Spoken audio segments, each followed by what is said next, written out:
I'm Yevgeniya Gaber. I'm a faculty professor of national security at the Marshall Center, and I'm also happy to be a practicum leader for the course on strategic competition in Russia. During the week 3, we are focusing on Russia, meaning Russian strategic thinking, Russian perception operations, Russian threat potential, both in conventional and subconventional hybrid domains. And we're also talking about the solutions and what Europe should do to be able to deter Russia and to mitigate those risks across different domains. The way our course is built includes both the plenary sessions, where our participants have a chance to listen to subject matter experts, both the military and civilians, diplomats, experts in the field, and also they have a chance to interact, to have discussions in the practicum groups, where they are also focusing on drafting their own strategies and building a specific set of skills which they would need when they are going back to their home institutions and countries to more effectively and efficiently deal with the problems they have on a daily basis. There is an ongoing war in the middle of Europe right now in Ukraine, but it's not only a Russian conventional war in Ukraine. It's also Russia being a long-term systemic threat for Europe.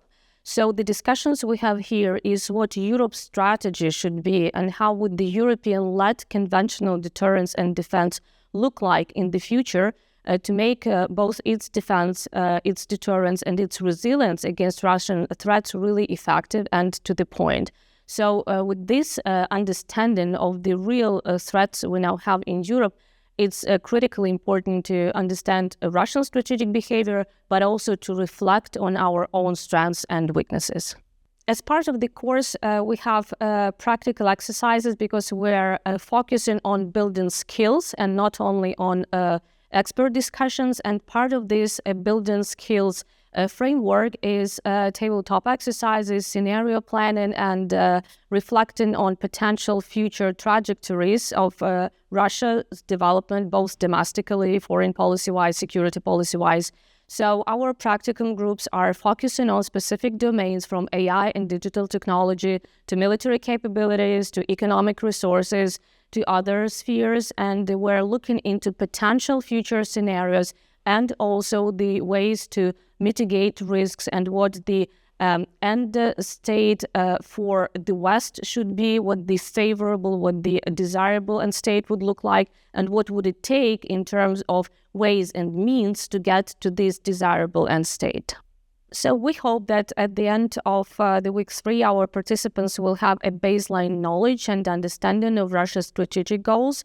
They will be able to assess, to make real assessments of operational capabilities of Russia, and also that they will take home not only their good memories about this place and networking with other colleagues and professionals, but also a very specific set of professional skills and strategies that they would need back home in their institutions and their countries. One of the big advantages that the Marshall Center can provide is different perspectives from the frontline states and model partners in the eastern flank of NATO. So in the previous session, we were discussing Russian hybrid attacks, irregular warfare, sabotage acts across Europe, and what the strategy for these states and generally for Europe should be in this regard.